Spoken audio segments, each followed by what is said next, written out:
Hello, everyone. Welcome to the book exploration of Lilith's Cave. We're going to try to get through the rest of it. We're going to try to get through the rest of it because why? We are moving. And all this behind me has got to be packed up.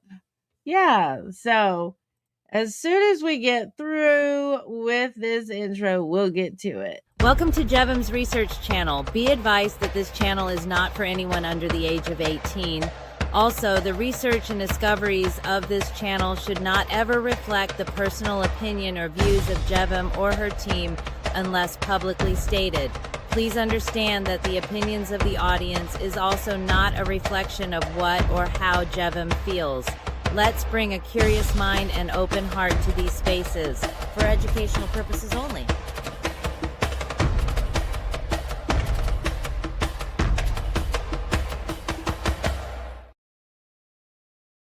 Yes, indeed. Moving time in Tennessee. Yeah. Okay, so we're going to be doing, I haven't done this in a while, the Sortes Bibliomancy with John Milton's Paradise Lost. I'm going to turn to the one I actually got to this morning, which I found very fascinating. Let's see. Can I read it to you? I have bad lighting over here. Okay. So we're going to, I don't even know how to say, it's under the creation of man. Yeah. Okay. The gentle sleep. The meditation was at eventide, like Isaac's in Genesis 24:63. And the sleep was that of the night following Sabbath. Having had no experience of falling asleep, Adam thought he was again passing into the non-entity whence he came. He's talking about God. Hey Lee, how you doing? At my head a dream. Scripture furnishes instances of dreams used by God to convey to men a knowledge of his will. That is in Jacob 31:15-16. Among the Gentiles also dreams were regarded as messengers of Jove. Jove.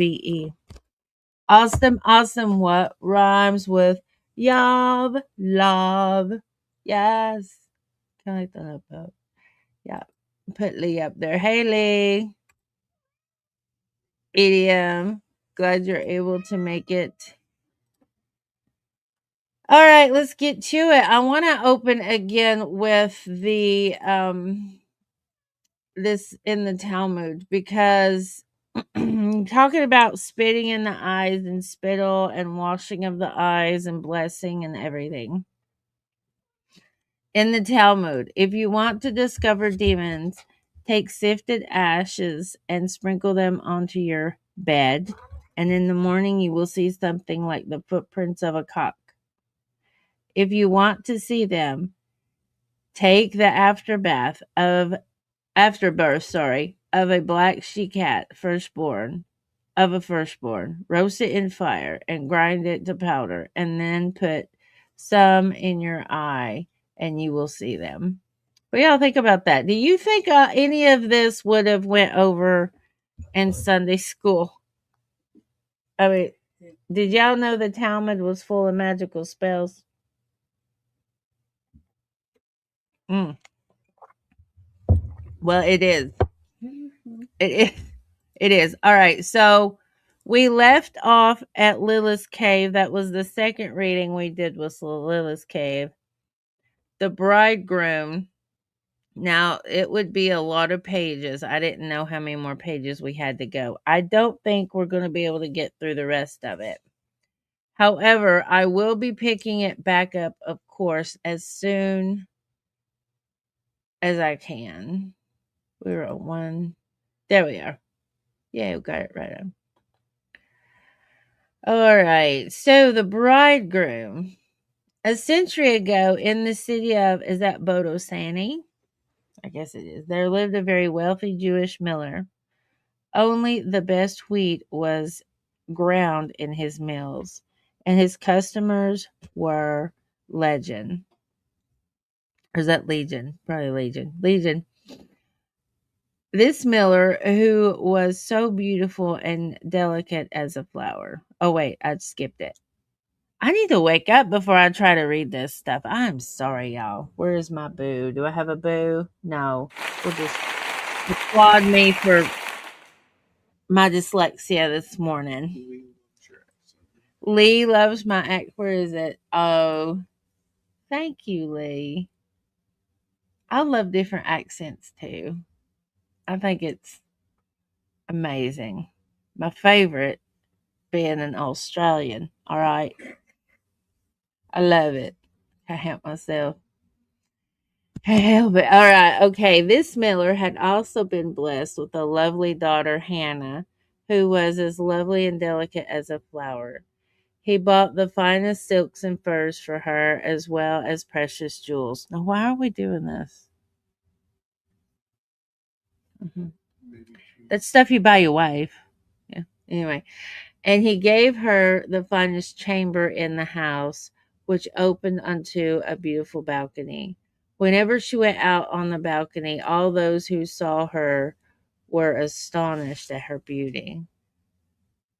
Many marriage brokers sought to make a match for her with sons of the wealthiest men, not only from Badasani, but from other cities as well. But somehow none of these young men was good enough for the wealthy miller. Either their families were not rich enough, or the young men were not handsome enough, or learned enough in the Torah. In time, Hannah grew tired of waiting for a match to be made and began to feel like a bird in a golden cage. If only her father had asked for her opinion, she would have not been wed long before, but he had not. Now, despite his great wealth, the miller never helped a widow or an orphan or a needy beggar. The only time he opened his door to another was to admit the prophet Elijah on the night of the Seder. What is that? It's probably another Sabbath. Seder. One day, a young man passing the mansion of the miller looked up and saw the daughter standing on the balcony, and he was so struck with her beauty that he fell in love at once. Men are very visual. Sometimes that's all that matters. Okay. And she, for her part, was seen on the balcony much more often, for if the truth be known, she had fallen in love with him. Hmm. Oh, wait, I missed it. He began to be seen outside the house very often, as if he were courting the girl from there. And she, for her part, was seen on the balcony much more often, for if the truth be known, she had fallen in love with him. But when the miller heard about the young man, he went outside and asked him what he was doing there. The young man replied, I am Yozel, the son of the water carrier. I study Torah and I earn a living as a scribe. I love your daughter and I want to marry her. The miller fell into a fury and ordered the young man to leave and warned him that he would set his servants upon him if he were ever seen there again. His heart was broken. He also left, never to return. Sometime later, another young man, fell in love with the miller's beautiful daughter. As a sign of his love, he tossed up to the balcony a small shoe that he himself had sewn with gold and silver threads. The girl was moved by this sign of affection, and the next day she dropped a rose at his feet. Soon after that, the young man presented himself to the miller and asked for the hand of his daughter. When the miller asked him who he was, he said, I am Pinchas, the son of a shoemaker. I study Torah and I make shoes. I love your daughter and I want to marry her.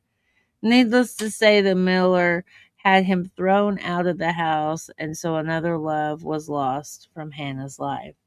Several weeks after this, a very strange man stopped beneath the balcony of the miller's daughter and called out her name in a very tempting voice.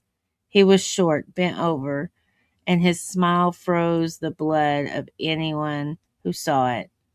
The miller, who was at home, heard him calling to her and became furious. He ran outside and said, "Who are you, and how dare you call my daughter?"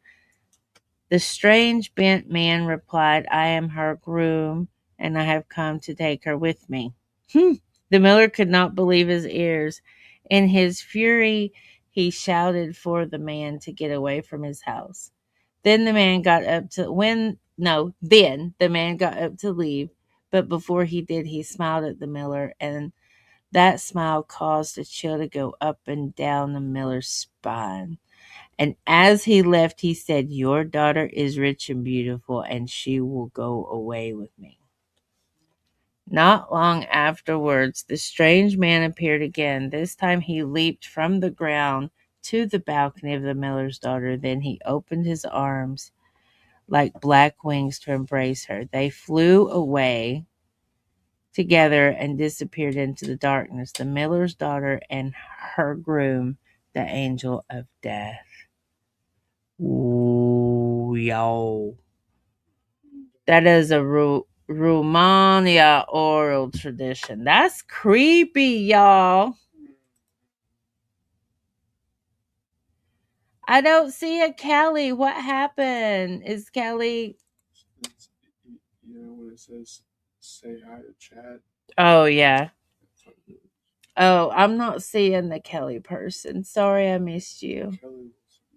Kelly Wilson. Yeah, it's not showing up in my chat. That's so weird. Maybe if I.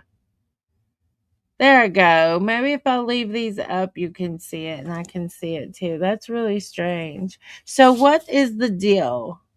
She took her own life. Third time's a charm. You notice that? No, not good enough. Go away. Mm. Mm-hmm. Yeah. Oh, now we got the dead fiance. Fiance.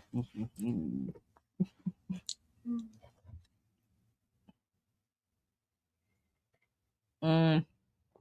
We might should only go for an hour. Mm-hmm. Yeah. Yep. Yep. Yep. Phew. Okay.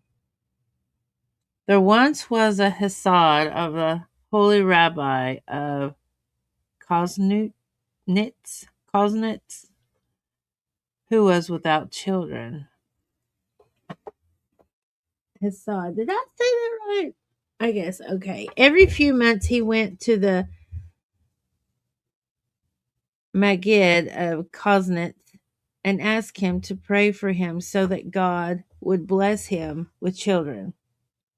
But the rabbi was always silent when the Hassad made his request and never indicated if he would assist him. As the years passed and the couple remained childless, the Hassad's wife grew bitter because of her lot. And when she could not bear it any longer, she cried out to her husband, "Go now to the holy rabbi and don't leave his doorstep until he replies to you. For my life is not life without children." Oh, Lord. This is what they teach the girls. You're nothing without children. The man asked, "What if the rabbi tells me to divorce you?" And the wife answered, "We shall do whatever the rabbi tells us to do." The man went to the rabbi once again and threw himself on his mercy.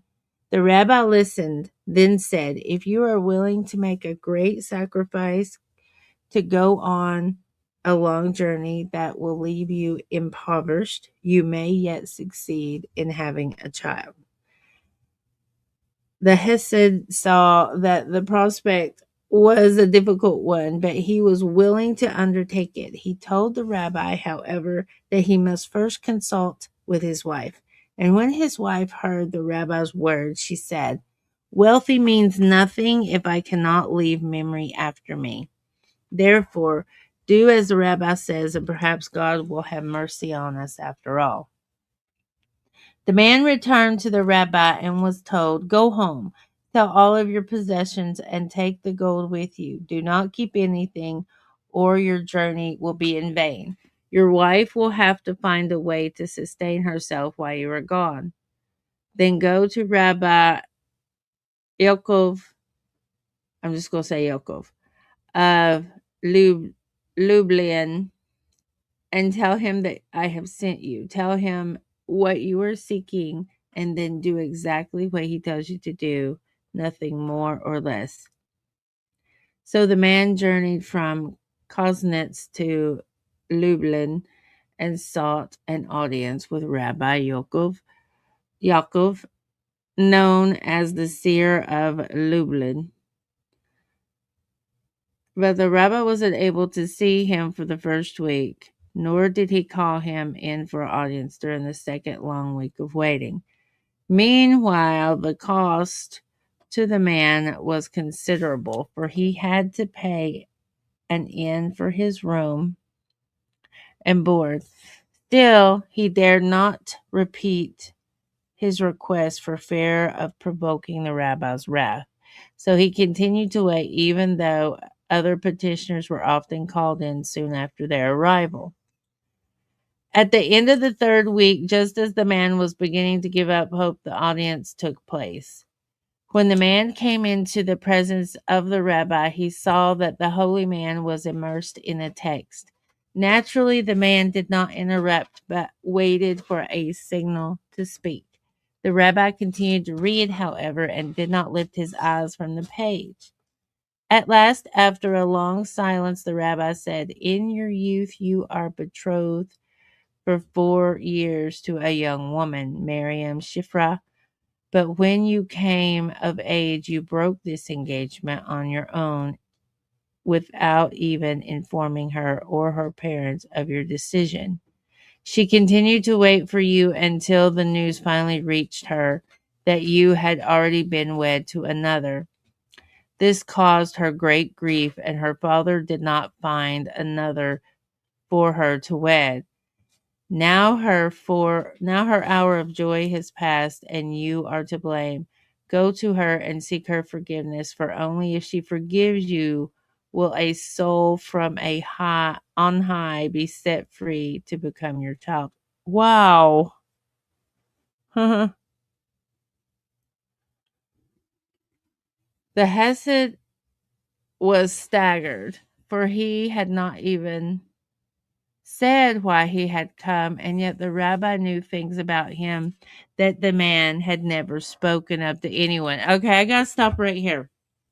So, what they do is the interwebs of things, and gossip is how they claim to be magical and mystical. It's their interconnections with each other, right? What somebody calls Chinese whispers. That's the Chinese whispers going down, y'all. It's the Chinese whisper. So this is why it took so long for him to see him. He thinks, "Oh, I'm being punished. I'm being punished. The rabbi's not going to see me." No, the rabbi is waiting on the tea. He's waiting on the tea. Huh? Angel's here. Hold on, let me get to the message. Hey, girl. Hi, girl. Good to see ya. Good to see ya. Love the kitty. Oh my god. Love my kitty. Okay. So yeah, that's why it took the rabbi 3 weeks to see him, because he needed the tea.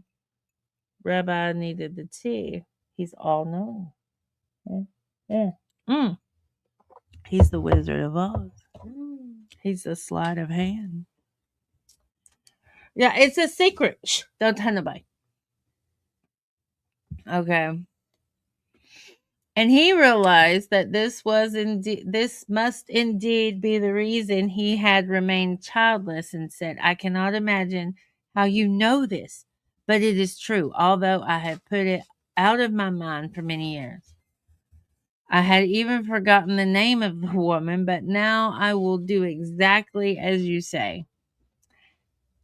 And the Magid, is that Magid? Megan? Maggot said, in 2 months' time, there will be a bazaar in the town of Balta where she can be found. Go there and don't leave until you have spoken to her. So the man set out to Balta along the way he sought information about her everywhere he went, in hope that he might find her before he reached that town.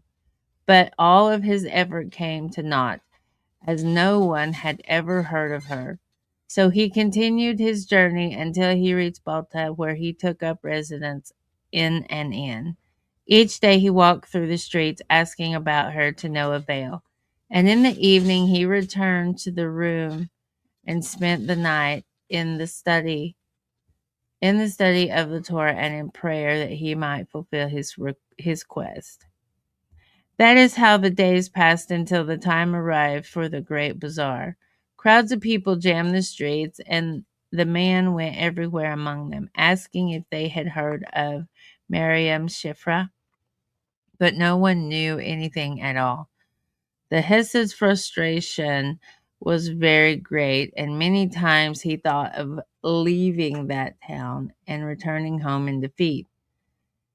And he stayed only because the Megan had told him not to leave until he had found her. I gotta figure out what all these terms are. When the bazaar was about to end and the merchants were all packing up their goods, the Hesed realized that he did not learn anything of her that day. There would be no point in remaining any longer. So he stood by the gate of the town, speaking to everyone who came and went, but to no avail. In the evening, a cold rain began to fall, and a few remaining merchants quickly packed up and set out to find shelter. Soon the streets were almost completely empty, and the Hassad had a sense of despair far greater than anything he had ever known. The cold rain had begun to chill him, and he sought refuge under the eaves of a store. But the owner told him to leave, and once more he found himself out in the rain. Looking around, he saw two women taking shelter near a house, and he went there. When he reached the house, he saw that one of the women were very beautiful, exceptionally so. She was dressed in embroidered silk and wore many jewels. He was astonished to see such a wealthy woman standing outside in the rain, but he assumed she had been caught there when it had started. In any case, the Hesed stepped away from her to keep his proper distance. When the woman saw this, an ironic smile crossed her lips. She turned to her servant and said, "Do you see that man standing there? That man betrayed me when I was young, and now he's trying to escape from me again." When the Hesed overheard these words, he was staggered. Was it possible? Meekly he approached the woman and said, "What do you mean? Is it true that I was once engaged to you?" The woman replied, "Are you still pretending that it is not so? That is how you have acted all these years, leaving me forgotten like one of the dead. Tell me, do you at least recall my name?" And the Hesed spoke in a whisper, "You are Miriam Shifra." And when the woman nodded, the Hesed broke into sobs. When he found his voice, he said, "I have come here to seek you out. You have every right to despise me, and it is too late for me to right the matter, but I hope it is not too late for you to forgive me. For I have come to seek your forgiveness so that my wife and I may have children of our own. The seer of Lublin told me that until you do, we will never know the blessing of a child. Now I beg you to forgive my sin if you can, and I would do anything to repay you." You just can't say that. You can't say that you'll do anything because then you're giving up your firstborn. It's always the firstborn. You got to give it up for the radishes, Rapunzel radishes. You know what I'm saying? The woman stared hard at him and saw that his repentance was true, and she said, There's nothing I need that you could give me, but I have a very poor brother a scholar of the Torah who lives in the town of Sublek. So we're talking about nepotism again. I'm sorry, I just hit the mic with my coffee cup or my teacup. Okay. His daughter is of the age to be wed, but my brother does not have enough to pay for the dowry and the wedding. Therefore, go to him and give him 300 silver coins and tell him that you are giving it in my honor and at my request. When the deed is done, I will forgive you with all my heart. Then I am certain God will bless you with children and grandchildren, all of whom will have love of the Torah. As the Hesed heard these words, a great weight was lifted from him. Then the woman said that she should go, step out into the street, and went around the corner. But when the Hesed hurried after her to thank her, she disappeared. Then, in a state of shock or relief, he made his way back to the inn where he was staying, and in the morning he set out for the town of Sublek.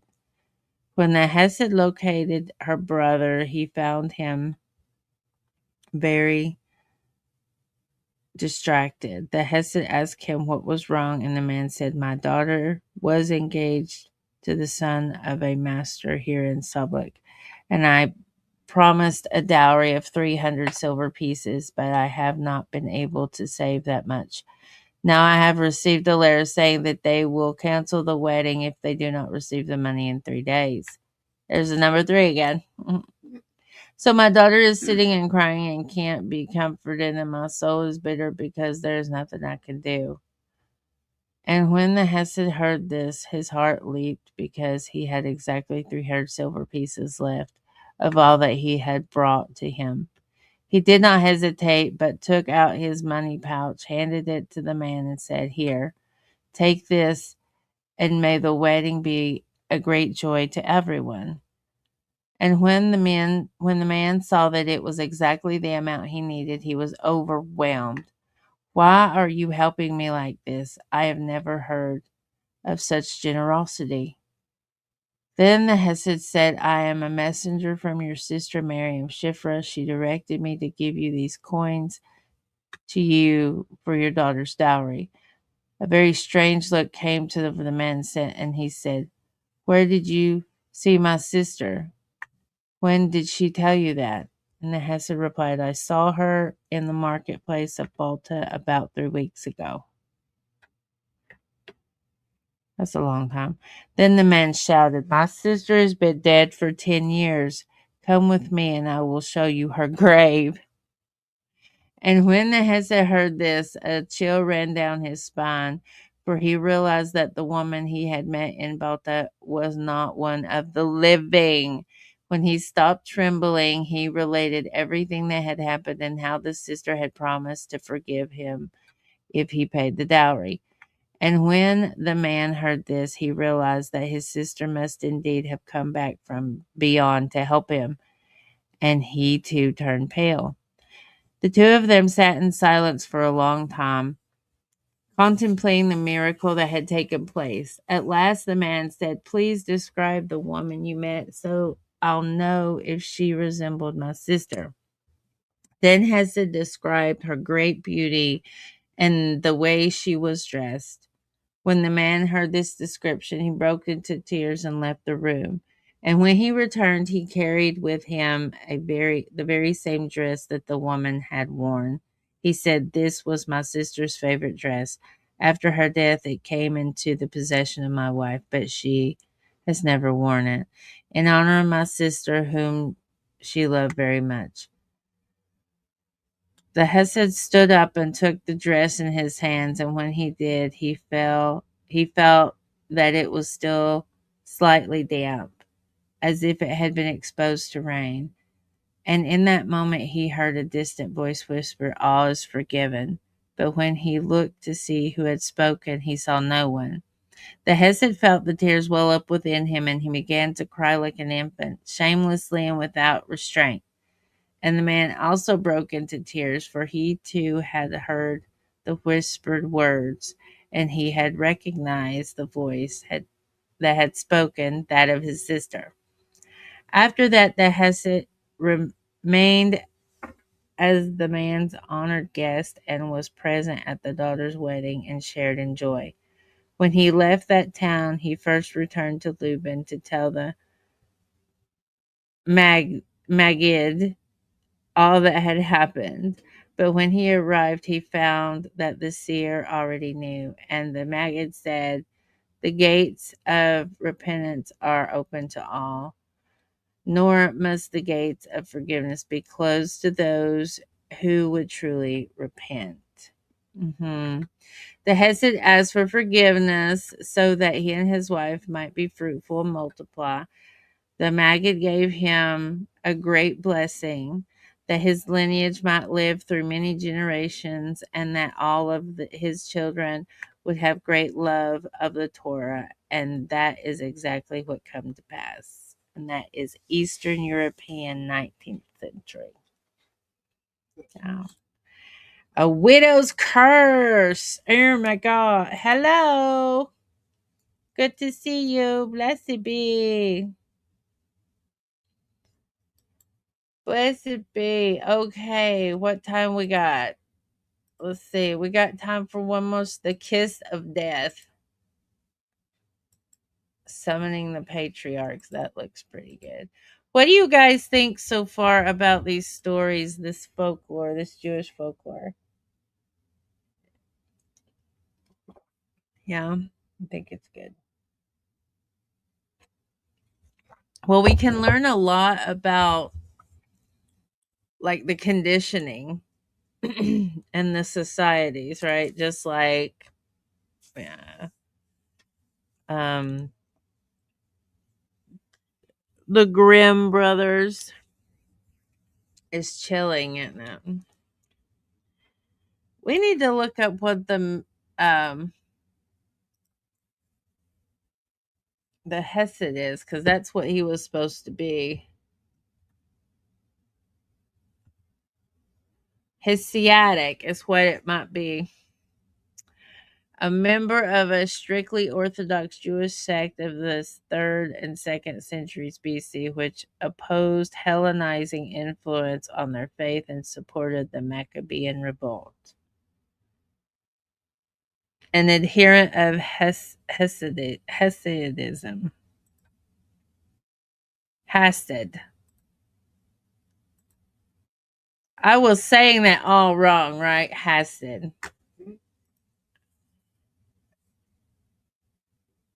You grew up. A lot of people do. Okay, and the Migid.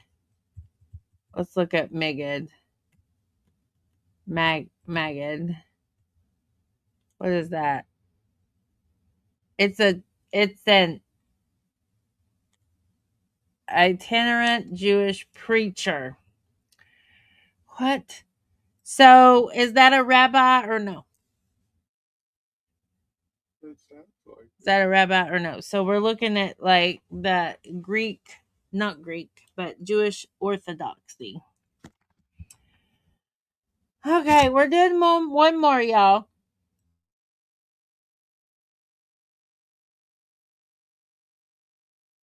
Okay, are y'all ready? Had to cough. So, all right, this one. Let me get back over here. Some weird words. The dead fiance. Oh, oh, oh. She wasn't dead. She was still spiritual. Okay. The kiss of death. Once there was a poor peddler who lived in a Jewish quarter of Prague.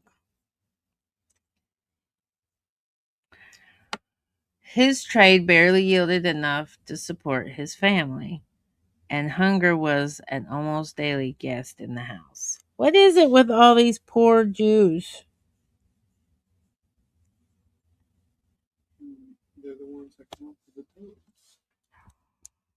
Whew, sorry. After many years of the worst kind of poverty, the peddler could not bear it any longer, so he decided to set out on a journey to change his luck.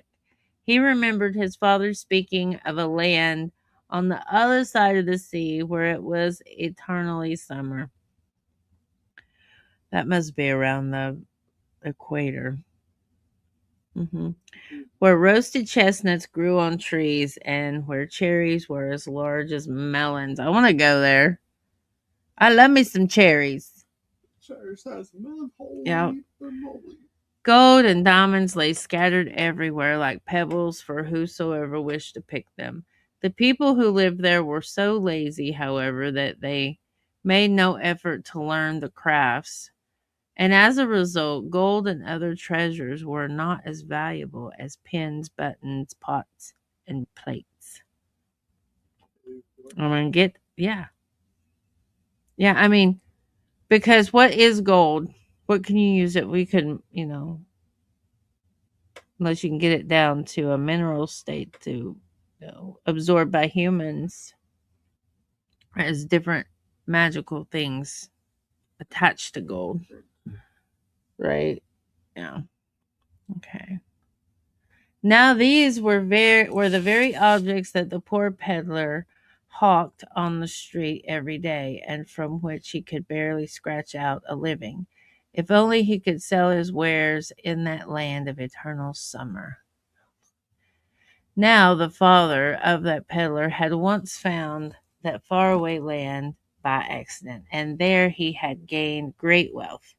But on his return, a heavy gale had flung his ship against a cliff, and it had sunk, along with the man's entire treasure.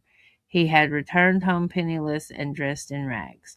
Still, he had often told his son of the astonishing summer kingdom and its unimaginable wealth.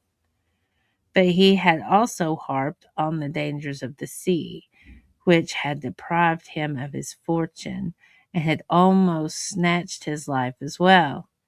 And he had implored his son never to set sail.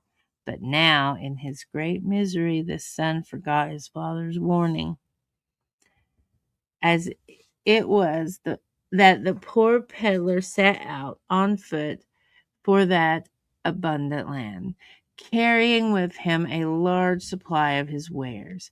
He took the way described by his father, and for several weeks he reached. After several weeks, he reached the port city, where he found a ship about to depart for that very land. The peddler, who had no money to pay for his passage, threw himself on the mercy of the captain, who was impressed with the determination of a man who would carry such a heavy load of merchandise for so many miles. Therefore, the captain agreed to take him on board on the condition that he would pay double the cost of the voyage on his return. And this the peddler readily agreed to do. For 2 months, the ship sailed through calm waters, and one day the peddler was able to see from afar the blue shore of the summer land. Then a terrible storm suddenly sprang up, and in no time the ship had sunk with everyone on board, man and mouse. In mortal dread, the peddler clapped a floating plank flung and was flung by the storm onto a small island. But when he began to explore the place, he soon cursed his persistent misfortune, for the island was barren, not a single bird or beast was to be seen. Did he go to Australia, like the outskirts? Yeah.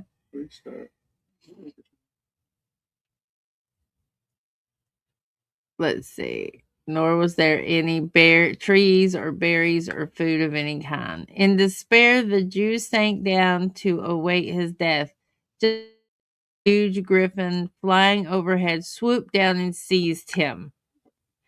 It carried him high into the air and flew off towards its nest. The terror of the Jew was indescribable, and the will to live, which he had almost lost, came back to him in force. But there was nothing he could do to escape the claws of that great winged beast. Suddenly, the griffin released his grip, and the man tumbled through the air to a royal terrace. Whoa! Bloop, bloop, bloop, bloop, bloop. The adjoining palace was built of diamond stones and golden spires.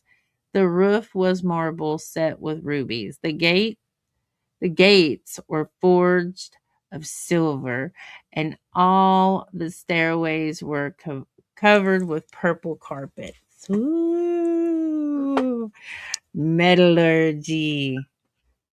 Days after the abrupt flight and sudden fall, the Jew lay there for a long time.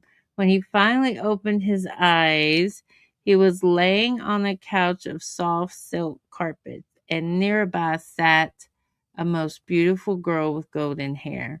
Astonished, the Jew stared at the glorious being and wondered if he were dead or alive. But before he could ask, the girl said, "Who are you, stranger, that you come to this place in such a miraculous way? Never before has a mortal set foot in this place on his own. It is a strict command of my father that every human who wanders into his kingdom be put to death. For you must know that this is the kingdom of demons, and my father is the king." "Mercy, princess," said the Jew in mortal dread. "You who might be an angel, save me from death." The princess was silent for a long time, and the men knew that his soul hung in the balance by a thread. At last she said, "Perhaps there is a way to save you. Know that there are women among you. You would call them witches. Mhm.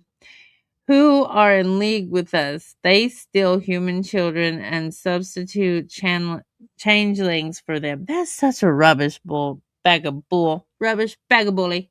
Okay. "Such a witch stole my mother when she was a small child and brought her to my father."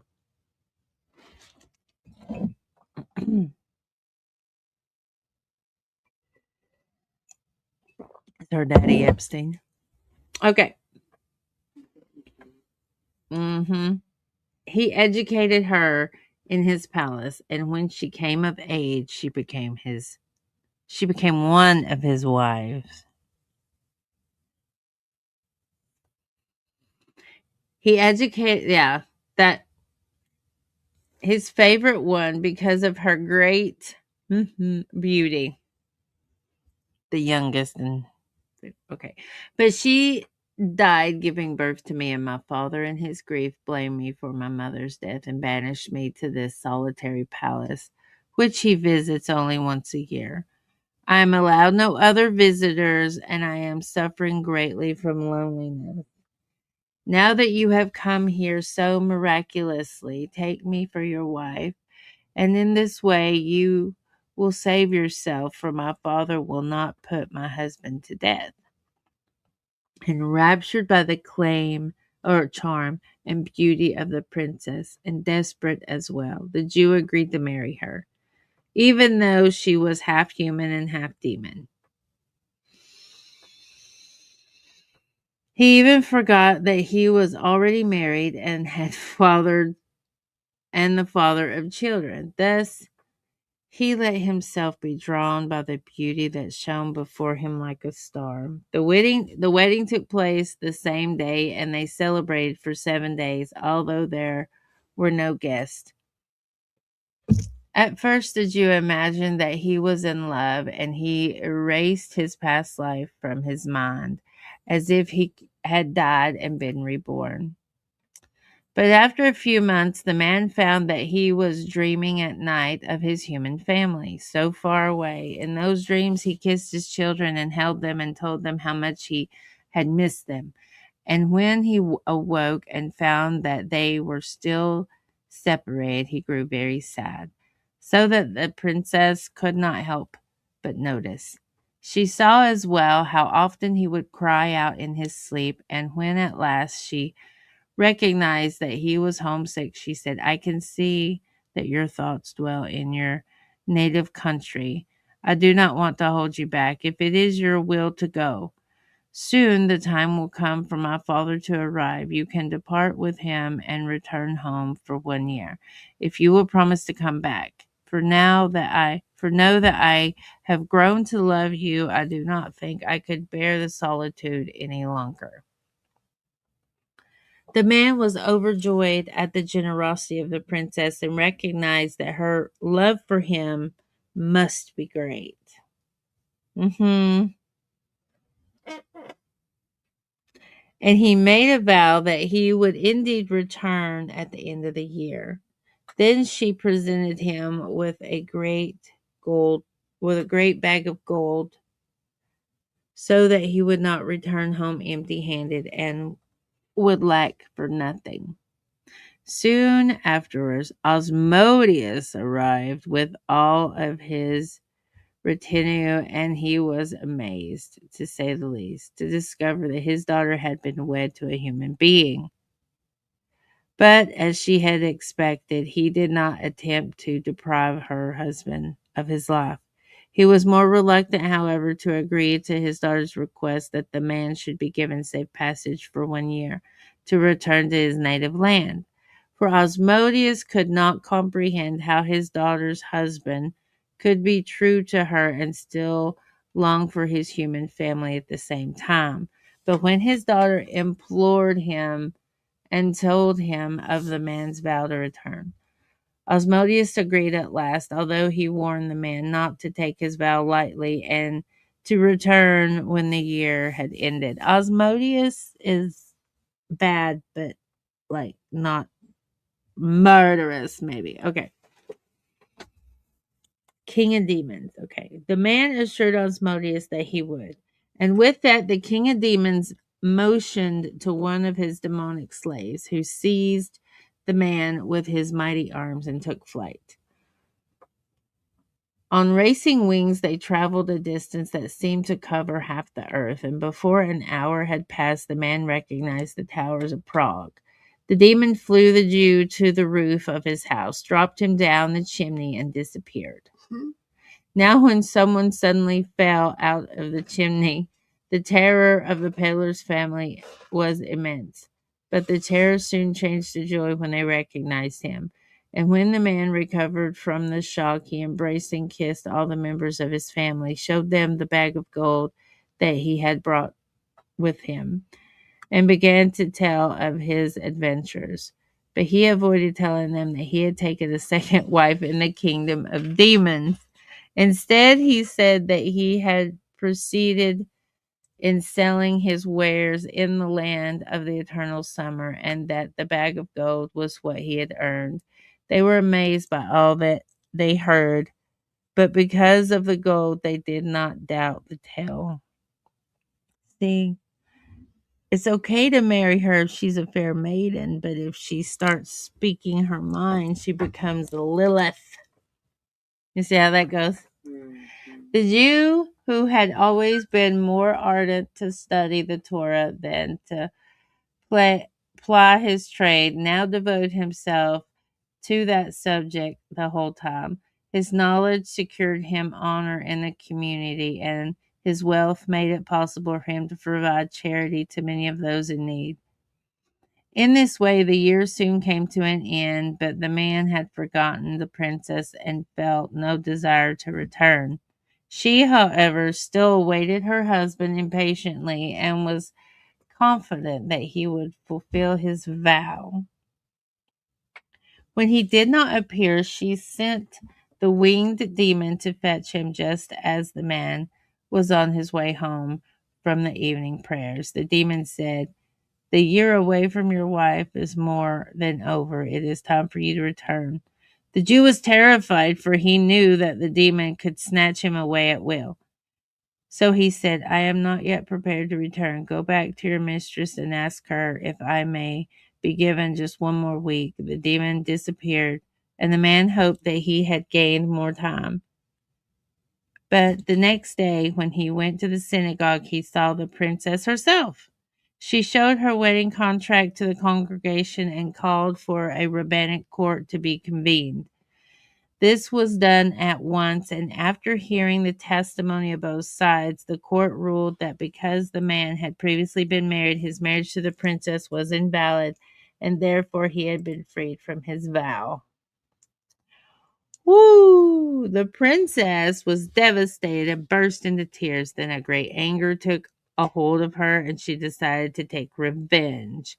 But she hid her feelings and instead she went up to her husband to kiss him goodbye. But the man agreed to this, thinking to be finished with her for good. But no sooner did his lips meet hers than she snatched away his breath and he sank down dead. Then the princess of demons disappeared and she was never seen on earth again. Again, Eastern European 19th century. Oh my goodness. Who we got here? Hey Bella, sorry I didn't see you come in. What is this Israel bullshit? Most focus on Jewish revival movement. Yeah, I could see that. Yeah.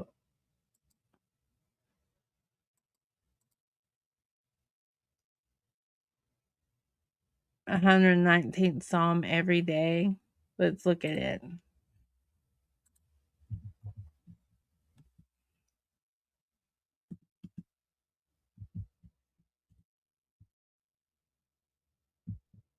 Yeah, we're gonna look it up, Lee. It is the longest psalm in the Bible. Let's see. Yeah, I'll see what I'm doing. Hold on. This is for you, Lee. A hymn of devotion to God's law, emphasizing obedience, meditation, and delight in his commandments. Blessed are the undefiled in the way who walk in the law of the Lord. That's King James Version. Obedience and righteousness. The psalmist repeatedly expressed a commitment to follow God's statutes and precepts with all his heart. I hate reading that. Can I just get to the psalm? Aleph. Aleph, bless. Aleph. Alpha. Aleph. Blessed are those whose ways are blameless, who walk according to the law of the Lord. Blessed are those who keep his statutes and seek him with all their heart. They do no wrong, but follow his ways. You have laid down precepts that are to be fully obeyed. Oh, that my ways were steadfast in obeying your decrees. Then I would not be put to shame when I consider all your commands. I will praise you with an upright heart as I learn your righteous laws. I obey your decrees. Do not utterly forsake me. Oh, wow. Do they go through? Look here, they go through the whole letters, all the letters. Yeah. Aleph, Bet, Gimel, Dalet, Hey, Vav, Zayin.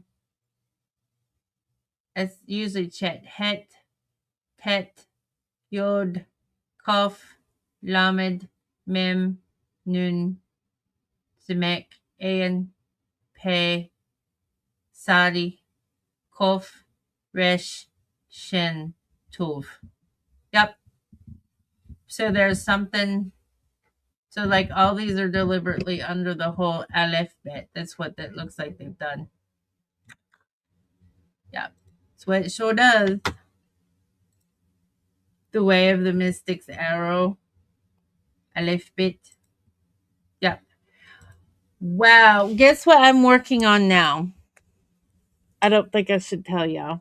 We shouldn't serve notice to the devil, right? That was just 2 stories and that took an hour to do. I'm going to be packing. I'm going to leave this for last because in the mornings I like to do the streams. You all know I like to do morning streams. But we're definitely going to be moving, relocating. So excited. We've got till next weekend. So excited. So excited. Look, if you were here and you didn't hear about it, Belle, if you're still listening, we got bear, deer, and wild turkey. So pretty soon I'll be able to sing that song. I got green beans, potatoes, tomatoes, lamb, ram, hog, dog, chicken, turkey, rat, you name it. Yeah. All right, we gotta go. We gotta start packing, thinking about breaking fastings and everything. So, yeah. Again, this book was recommended by someone that escaped a satanic cult. Well, they say it's a satanic cult. It was a Jewish cult. It was a Jewish cult. She was on Oprah. She said this book expresses a lot of the things that go down within those cults. So, you know, I mean, it is interesting. It's all coming out too. And we're all doing our little part here and there, right? To expose the truth. I can't help it where spirit guides me down. Guides me down to look into these books. Love you too, Lee. I hope you have an amazing day. Mm-hmm. Mm. Mm. I hope that spring's coming your way like it is us. The daffodils are in bloom. You know how you can just kind of smell the seasons changing? I can anyway. I can smell them coming. Yeah, I love it. All right. Much love to you all. Have an amazing day. And I'm going to try to do this again tomorrow. I don't know. I'm sorry. I'm sporadic. Yeah, it is indeed. It's all coming out. We're all doing our part. Okay. Would y'all be interested in me streaming where I'm like looking into the Epstein files themselves? Because I'm going to tell you right now, I fuck around and found out. See that I could show y'all some interesting things. I don't know if I can. I'll probably wait because I don't think I can do it from this laptop. But I've saved some stuff where I've talked about putting David Bowie in the search engine for the Epstein files. Dolly Parton, Dollywood, Hollywood, Dollywood, Hollywood, Dollywood, Dollywood, Hollywood. Yeah. Um, yeah. There's also like an agreement that a Stone Bible study brought to my attention that has to do with an agreement between was he I think all men are secretly gay because that's where their G spot is. I do. I really do. I really do. Oh, kitties are grooming each other. That's special. Yeah, so special. Okay. All right, I'm going to do this as often as I can, guys. And once I get moved, things will be on like a regular schedule. We can have a good schedule. Hey, that other 20%, man, let me tell you. Are they doing the real good guy stuff?